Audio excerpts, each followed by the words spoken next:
Hello दोस्तों, आज हम इस वीडियो में आपका फिर से स्वागत करते हैं। आज हम इस वीडियो में बात करने जा रहे हैं लेआउट्स की। ठीक है। पिछली वीडियोस में हम बात कर चुके हैं होम टैब की, इंसर्ट टैब की, डिज़ाइन टैब की, और आज हम आगे बढ़ रहे हैं और बात करेंगे कि लेआउट टैब में क्या क्या ऑप्शंस, क्या क्या फंक्शन आते हैं, एमएस वर्ड को और अच्छी तरह से समझ सकें। वीडियो को लास्ट तक ज़रूर देखिए, एक एक ऑप्शन को आज डिटेल में बताऊँगा। ठीक है, तो चलिए स्टार्ट करते हैं। पहले हम बात करेंगे मार्जिन्स की, और जब हम यहाँ पर क्लिक करते हैं तो बेसिकली आप जिस पेज में काम कर रहे होते हैं, इसके चारों तरफ आप देखते हैं कि एक स्पेस, खाली स्पेस यहाँ पर आपको देखने को मिलती है। ये देखिए, यहाँ पर ये स्पेस दिख रही है और इसके ऊपर भी आपको स्पेस देखने को मिलेगी। तो इस स्पेस को हम बोलते हैं मार्जिन। ठीक है, पेज का मार्जिन। और अगर आप यहाँ पर क्लिक करते हैं नैरो पे, तो आप देखेंगे कि ये जो कंटेंट है पेज के थोड़ा करीब आ चुका है, पास आ चुका है। तो इसका मतलब पेज में मार्जिन अभी थोड़ा कम हो चुका है। तो मार्जिन जो है ये काफ़ी इम्पॉर्टेंट चीज़ है। अगर आप इसे समझ जाते हैं तो वर्ड में आप मास्टर बन चुके हैं। तो मार्जिन काफ़ी इम्पॉर्टेंट चीज़ है और इसको समझना, अगर आप एमएस वर्ड सीख रहे हैं तो बहुत ज़रूरी है। मार्जिन क्या काम में आता है। यहाँ पर अगर मैं क्लिक करूँगा तो आप बेसिकली जिस तरह का मार्जिन चाहेंगे वो तो ले सकते हैं। बाय डिफ़ॉल्ट इसमें मार्जिन होता है, जैसे अभी बाय डिफ़ॉल्ट एक मार्जिन है जो कि आप यहाँ पर देख रहे हैं। ठीक है, और इसके बाद आप जो है अपनी मर्ज़ी से चेंज कर सकते हैं। जैसे कि अभी मैं इसको अप्लाई करूँगा, ये बाय डिफ़ॉल्ट है। अगर मैं इसको अप्लाई करूँगा, ये मॉडरेट है। इसको अप्लाई करूँगा, ये वाइड है, ये कुछ इस तरह का मार्जिन मिल रहा है। और इसको अप्लाई करूँगा, ये नैरो मार्जिन है। और अगर आप कस्टम मार्जिन देना चाहते हैं तो नीचे जाइए और अपनी मर्ज़ी से पेज को मार्जिन दीजिए। और अगर मैं यहाँ पर, पेज के 4 हिस्से होते हैं, टॉप, लेफ़्ट, बॉटम और राइट। ओके, और यहाँ पर ये जो ऑप्शंस हैं इनको अच्छी तरह से समझ लीजिए, आपको मार्जिन के बारे में अच्छी तरह से पता चल जाएगा। और यहाँ पर जो मार्जिन है वो बेसिकली सेंटीमीटर्स में दिया हुआ है। और अगर यहाँ पर आप कस्टम में अपनी मर्ज़ी से 1 प्रेस करते हैं तो आप देखें यहाँ पे जो मार्जिन है वो आपका किस तरफ को मिला है, लेफ़्ट को।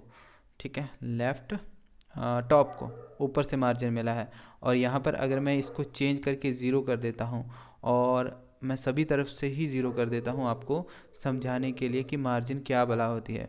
तो यहाँ पर हम ज़ीरो कर देते हैं और यहाँ पर हम ज़ीरो कर देते हैं। ओके, प्रेस करने के बाद तो ये देखिए यहाँ पर क्या है, अभी इसको ज़ीरो मार्जिन मिला हुआ है इस पेज के चारों तरफ। तो आप देखें कि कंटेंट जो आपने टेक्स्ट लिखा है वो कितना करीब चला गया है, पेज के बिल्कुल कॉर्नर्स में चला गया है। कोई स्पेस आपको यहाँ पे देखने को मिल नहीं रही। तो इस तरह से हमें नहीं करना है, बेसिकली सिर्फ आपको समझाने के लिए कि मार्जिन क्या होता है, उसीलिए मैंने ज़ीरो किया। अभी हम इसे कुछ यहाँ से चेंज कर लेते हैं। तो यहाँ से क्लिक करने के बाद तो नॉर्मल मार्जिन में आ जाएंगे, और यहाँ पर फिर से हम कस्टम मार्जिन में जाएंगे। और यहाँ पर बेसिकली हम ओरिएंटेशन वगैरह चेंज कर सकते हैं। पेज की ओरिएंटेशन अगर आपने लैंडस्केप करनी है तो कुछ इस तरीके से करनी है, पोर्ट्रेट भी कर सकते हैं। बट यहाँ पर एक दो ऑप्शन ये है कि ये गटर क्या होता है। बेसिकली ये एक आपके पेज में एक लेफ़्ट की तरफ या राइट की तरफ आपको स्पेस मिलती है। जैसे कि अभी यहाँ पर क्या है कि अगर मैं इसकी 3 सेंटीमीटर गटर स्पेस रख देता हूँ, ओके प्रेस करता हूँ, आप देखेंगे कि लेफ़्ट साइड में यहाँ पर आप देखेंगे कि आपको स्पेस देखने को मिल रही है।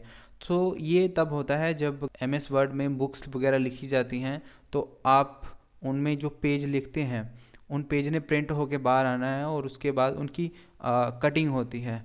सो कटिंग, पंचिंग और बाइंडिंग के लिए थोड़ी सी स्पेस यहाँ पर चाहिए होती है हर एक पेज को। तो इसलिए गटर स्पेस का यूज़ किया जाता है। तो इसलिए थोड़ी सी गटर स्पेस जो है हर एक पेज को यहाँ पर मिलती है। इस वजह से ये जो ऑप्शन है आपका काम में आता है। अगर आप बुक्स वगैरह को लिखते हों या उनमें काम करते हैं या प्रिंटिंग बुक्स प्रिंट करते हैं तो वहाँ पर गटर स्पेस का यूज़ होता है। अब यहाँ पर पूछ रहा है गटर स्पेस आपने कहा किस तरफ से देनी है। अभी बाय डिफ़ॉल्ट लेफ़्ट की तरफ से देनी है। अगर आपने राइट टॉप की तरफ से देनी है तो टॉप से भी आपको गटर स्पेस यहाँ पर मिल जाएगी। अभी के लिए मैं लेफ़्ट ही चूज़ कर रहा हूँ। ठीक है, ओके प्रेस करूँगा तो ये गटर स्पेस हो गई। नेक्स्ट हमारे पास आती है ओरिएंटेशन। अगर आप पेज की ओरिएंटेशन फ़िलहाल के लिए बाय डिफ़ॉल्ट पोर्ट्रेट होती है, अगर आप चेंज करते हैं लैंडस्केप में तो पेज आपका लैंडस्केप में भी आ जाता है। ओके, इसके बाद नेक्स्ट आता है हमारे पास साइज़, और यहाँ पर हम पोर्ट्रेट रहने देंगे। और पेज का जो साइज़ है यहाँ पर ये लेटर साइज़ है। ठीक है, तो लेटर में क्या है, मतलब 21 सेंटीमीटर बाय 27 सेंटीमीटर, ठीक है। तो पेज यहाँ से यहाँ तक इसकी विड्थ है कुछ 21 सेंटीमीटर और इसकी हाइट है कुछ 27 सेंटीमीटर। तो यहाँ से आप इसका साइज़ जो है वो भी एडजस्ट कर सकते हैं।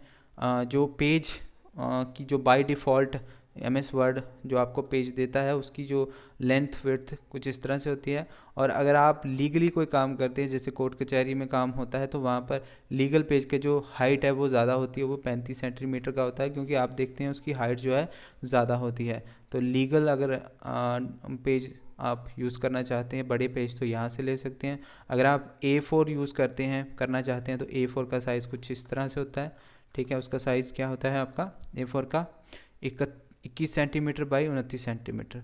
इसके अलावा बाकी और भी कुछ इसके साइज़ हैं वो आप यहाँ से देख सकते हैं। और बाकी आप मोर पेपर साइज़ में जाएंगे तो यहाँ पर आप अपनी मर्ज़ी से अपने पेपर का साइज़ दे सकते हैं। जैसे कि मेरे को 10 सेंटीमीटर बाई 10 सेंटीमीटर का पेज चाहिए तो मैं यहाँ से कस्टम साइज़ दे सकता हूँ ओके करके। ये देखिए 10 बाई 10 का हमारे पास पेज आ चुका है।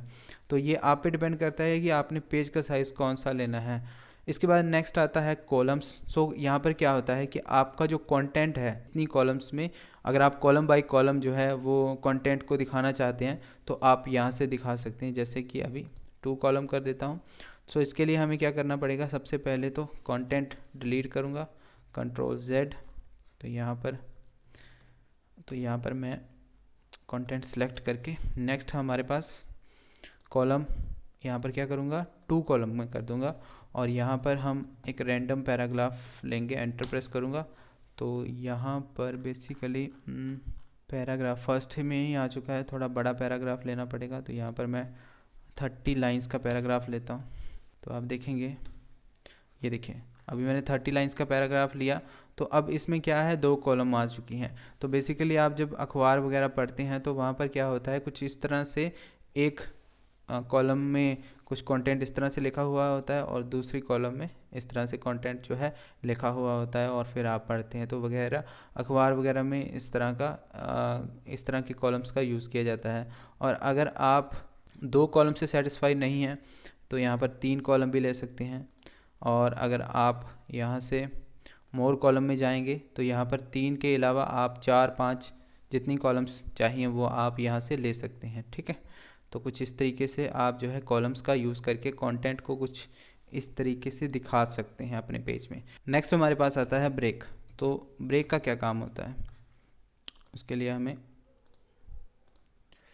कंटेंट लेना पड़ेगा। तो इक्वल रैंड कंटेंट आ गया हमारे पास। अब इसमें क्या होता है ब्रेक में कि अगर आपने यहाँ से इस टेक्स्ट को दूसरे पेज में लेके जाना है तो यहाँ पर आप पेज को ब्रेक कर देंगे, जो आपका कंटेंट है वो दूसरे पेज में चला जाएगा कुछ इस तरीके से। नेक्स्ट हमारे पास है कॉलम ब्रेक और ये बेसिकली तब यूज़ में आता है जब आप कॉलम में काम कर रहे होते हैं। तो इसके लिए हमें कॉलम लेना पड़ेगा। तो अगर आप इसको चेंज करके 2 कॉलम में ले लेते हैं तो यहाँ पर मैं कंटेंट ले रहा हूँ रैंडम और यहाँ पर 30 लाइंस का एक पैराग्राफ लेते हैं, एंटर प्रेस करते हैं तो 2 कॉलम आ चुकी हैं। और यहाँ पर अगर मैं कॉलम को ब्रेक कर देता हूँ, यहाँ से कॉलम ब्रेक करता हूँ तो आप देखेंगे कि यहाँ से इसके नीचे से जो कंटेंट है वो यहाँ से आगे चला गया है। तो इसको हम बोलते हैं कॉलम ब्रेक और इसको पीछे वाले को पेज ब्रेक। नेक्स्ट हमारे पास ये ऑप्शन आता है हाइफनेशन का। अगर मैं यहाँ पे क्लिक करता हूँ और यहाँ पर मैं ऑटोमेटिक पर क्लिक कर देता हूँ तो आप देखेंगे कि यहाँ पर एक इस पैराग्राफ में हाइफनेशन आ चुकी है। जैसे कि ये देखिए कीवर्ड एक इसके आगे ये हाइफन आ चुका है। सो इसका मतलब ये है कि ये जो वर्ड यहाँ पर ख़त्म नहीं होता, इसके बाद वाला वर्ड जो है आगे नेक्स्ट लाइन में शिफ्ट हो चुका है। सो इसलिए हाइफनेशन का हम यूज़ कर सकते हैं अपने पैराग्राफ में कुछ इस तरीके से हाइफनेशन से। नेक्स्ट हमारे पास ऑप्शन आता है लाइन नंबर का। अगर यहाँ पर मैं कंटिन्यूस पर क्लिक करता हूँ तो आपके पेज में जो पैराग्राफ आपने लिखा है उसकी हर एक लाइन को नंबर मिल जाता है। तो यहाँ पर कितनी लाइन्स हैं इस पेज में, आप बेसिकली यहाँ पर आपको 20 लाइंस जो है मिल गई हैं इस पैराग्राफ के लिए। सो नेक्स्ट हमारे पास ऑप्शन आता है लाइन नंबर्स का और अगर मैं कंटिन्यूस पर क्लिक करता हूँ तो आप देखेंगे कि इस पूरे पैराग्राफ को, जितना भी बड़ा ये पैराग्राफ है, जितने भी पेज इसने लिए हैं, उनके आगे, हर एक लाइन के आगे उसका एक नंबर इसे असाइन हो चुका है। तो आप अगर अपने पैराग्राफ की लाइंस को नंबर देना चाहते हैं तो यहाँ पर लाइन नंबर पर क्लिक कीजिए। सो आपके पैराग्राफ में लाइन को नंबर भी मिल जाएगा। और यहाँ पर अगर क्लिक करेंगे रीस्टार्ट विद ईच पेज, तो आप देखेंगे कि हर एक पेज को, हर एक पेज में अलग से 1 2 3 4 मतलब हर एक लाइन को अलग से नंबर मिलेगा, हर एक पेज में जितनी भी लाइंस होंगी। और अगर आप यहाँ से क्लिक करते हैं ई रीस्टार्ट विद ईच सेक्शन, तो सेक्शन वाइज कुछ इस तरीके से ही आपको नंबर जो है मिलने शुरू हो जाएंगे। ठीक है, तो रीस्टार्ट विद ईच सेक्शन और कंटिन्यूस बिल्कुल सेम ही है, और कुछ इस तरह से आप लाइन नंबर भी दे सकते हैं। नेक्स्ट हमारे पास आता है, अगर आपने पेज को यहाँ से ब्रेक करना है तो इस ऑप्शन का यूज़ कर सकते हैं। क्लिक करेंगे तो आपका जो पेज है यहाँ से ब्रेक हो जाएगा, तो यहाँ पर आप इसका भी यूज़ करके देख लें। और अगर आप जैसे कि अगर आपका कंटेंट यहाँ से ख़त्म हो जाता है तो आप नेक्स्ट पेज पे लेके जाना चाहते हैं तो पेज ब्रेक का यहाँ पर यूज़ कर सकते हैं। सो सेम इस तरह से आपको पेज ब्रेकिंग का ऑप्शन मिल जाता है। नेक्स्ट हमारे पास आता है ऑप्शन इंडेंट का, और अगर आप इसका यूज़ करते हैं तो इंडेंट आप यहाँ से भी अप्लाई कर सकते हैं। जैसे कि अभी मैं इस पेज को ऊपर लेके जा रहा हूँ और यहाँ पे मेरा कर्सर है, और अगर मैं यहाँ से इसकी लेफ़्ट इंडेंट को बढ़ाता हूँ तो आप देखेंगे कि कंटेंट राइट की तरफ खिसक रहा है, और अगर मैं राइट से इसको बढ़ाता हूँ तो आप देखेंगे कि कंटेंट लेफ़्ट की तरफ से कुछ इस तरह से अंदर को जा रहा है। तो इसको बोलते हैं हम राइट और लेफ़्ट इंडेंट, और इसको आप यहाँ से भी एडजस्ट कर सकते हैं। ठीक है, और ये आपकी लेफ़्ट इंडेंट है, लेफ़्ट, ओके, और ये आपकी राइट इंडेंट है। तो कुछ इस तरीके से आप रूलर का यूज़ करके भी इंडेंट को बढ़ा या कम कर सकते हैं। और अगर आपको यहाँ से ये रूलर नहीं मिल रहा तो व्यू में जाइए, और यहाँ पे आपका अनटिक होगा, तो इस वजह से नहीं दिख रहा है, और अगर आप यहाँ से टिक करेंगे तो आपको ये रूलर जो है मिल जाएगा। ठीक है, तो इसकी मदद से आप कंटेंट को कुछ इस तरीके से एडजस्ट कर सकते हैं, अपने टेक्स्ट को कुछ इस तरीके से। ओके, नेक्स्ट हमारे पास लेआउट में ऑप्शन आता है स्पेसिंग का। तो बेसिकली ये पैराग्राफ की स्पेसिंग होती है, और अगर आप यहाँ से अपने कर्सर को यहाँ पे रखते हैं तो आप देखेंगे कि बिफोर यहाँ पे क्या होगा कि आपको ऊपर से स्पेसिंग मिलेगी, आपके पैराग्राफ को ऊपर से स्पेसिंग मिलेगी। और अगर आप आफ्टर पे क्लिक करते हैं तो नीचे से आपके पैराग्राफ को स्पेसिंग मिलेगी। तो इस तरह से भी आप यूज़ कर सकते हैं स्पेसिंग का, पैराग्राफ की स्पेसिंग इस तरह से एडजस्ट कर सकते हैं। ओके, नेक्स्ट हमारे पास अरेंज के ऑप्शन आते हैं। तो ये बेसिकली तब अप्लाई होते हैं जब आपके पास कोई शेप वगैरह होती है या आपने कोई पिक्चर इंसर्ट की है, तो उस वजह से ये जो ऑप्शंस है लेआउट में ये तब हाईलाइट होते हैं। तो मैंने शेप फॉर्मेट में इन सभी ऑप्शंस को एक्सप्लेन कर दिया था, तो आप उनका जो पहले वीडियो था वो देख लीजिए। और ये जो ऑप्शन है शेप में, शेप फॉर्मेट में, ये देखिए यहाँ पर भी आ रहे हैं ना, और यहाँ पर भी ये ऑप्शन आएंगे, ये सभी सेम है। ठीक है, तो शेप वाला वीडियो देख लीजिए, आपको ये सारे ऑप्शन जो हैं क्लियर हो जाएंगे। ठीक है, नेक्स्ट हमारे पास लेआउट में आज ये जो अलाइन वगैरह है ये भी सेम शेप के ही हैं। सो आज की इस वीडियो में बस इतना ही। आशा करता हूँ कि इस वीडियो में से आपको बहुत सारी चीज़ें सीखने को मिली होंगी। नेक्स्ट हम रेफरेंसेस की बात करेंगे। आज की इस वीडियो से आपको अगर कुछ हेल्पफुल सीखने को मिला है तो वीडियो को प्लीज़ लाइक और शेयर ज़रूर कर देना, और अगर आप इस चैनल पर नए हैं तो चैनल को सब्सक्राइब कर लीजिए बेल आइकन के साथ। मिलते हैं हम अपनी अगली वीडियो में, तब तक के लिए thanks for watching, see you next video.